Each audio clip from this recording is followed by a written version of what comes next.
paano mag-shoot ng product video sa green screen. Alright? Alright. So una, you have to make sure na yung fabric mo, yung green screen mo, tama, no? Yung green screen na ginagamit ko, mali. Very good.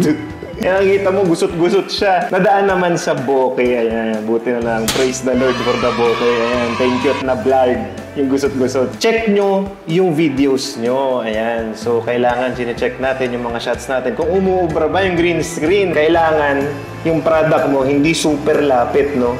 Sa green screen mo. As in, lagyan mo siya ng distance kasi mahirap noon. Number one, baka mag-reflect yung kulay green doon sa product mo. Ayaw natin yun. Pangalawa, ayaw natin magkaroon ng shadow yung product natin doon sa green screen.